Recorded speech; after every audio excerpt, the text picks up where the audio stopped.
Area 51 মার্কিন যুক্তরাষ্ট্রের মধ্যে অবস্থিত নেভাডা সীমার মধ্যে আছে এরিয়া 51। এই এরিয়া 51 কী জন্যই বা আমার এই ট্রফিক এরিয়া 51?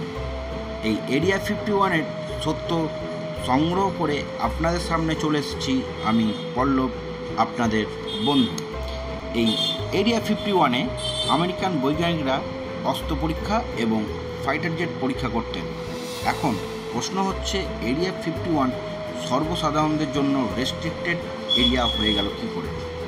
কেনই বা এরিয়া 51 গুগল ম্যাপে দেখা যায় না? সেই প্রশ্নেরই উত্তর তুলে ধরব আপনাদের সামনে। নেভাডার লোকদের মতে এই এরিয়া 51-এ ইউএফও এবং এলিয়েনদের নিয়ে রিসার্চ করা হয়।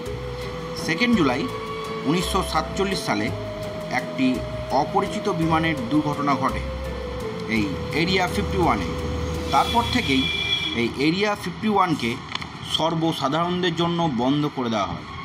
অনেকের মতে যে বিমানটি অ্যাক্সিডেন্ট হয়েছিল সেটি ইউএফও বিমান ছিল এবং সেই ইউএফও বিমান থেকে এলিয়েনও পাওয়া গেছিল। তারপর থেকে এই জায়গাটি রেস্ট্রিক্টেড জোন হিসাবে চিহ্নিত করা হয়।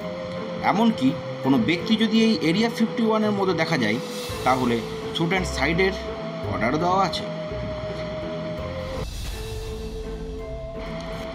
রিটায়ার্ড হওয়া অনেক বৈজ্ঞানিক যারা এরিয়া 51-এ কাজ করতেন তারা স্বীকার করেছেন এরিয়া 51-এ ইউএফও এবং এলিয়েনদের নিয়ে রিসার্চ করা হতো।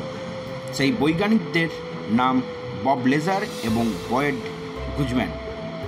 বয়েড গুজম্যান একটি ইন্টারভিউয়ে ওনাদের কাজের ব্যাপারে জানান এবং তিনি বলেন ইউএফও ও এলিয়েন আছে। ইনি এরিয়া 51-এর সিনিয়র সায়েন্টিস্ট ছিলেন এবং 7 আগস্ট 2014 তিনি মারা যান। তিনি বলেন ওখানে প্রায় 16-17টি এলিয়েন আছে এবং এলিয়েনগুলির বয়স 200 থেকে 250 সালেরও বেশি। যাই হোক, কেউ এলিয়েন বিশ্বাস করেন আবার কেউ করেন না। সময়ের সঙ্গে ঠিক একদিন এগুলির সত্যতা সামনে আসবে। যদি এই ভিডিওটি ভালো লেগে থাকে তাহলে ভিডিওটি লাইক, শেয়ার এবং চ্যানেলটি সাবস্ক্রাইব অবশ্যই করবেন। আর আপনাদের মতামত অবশ্যই কমেন্টে জানাবেন।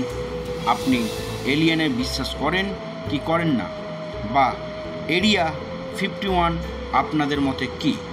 তাই আজকে এই ভিডিও এখানেই সমাপ্ত করছি। আপনাদের কমেন্ট অবশ্যই শেয়ার করবেন।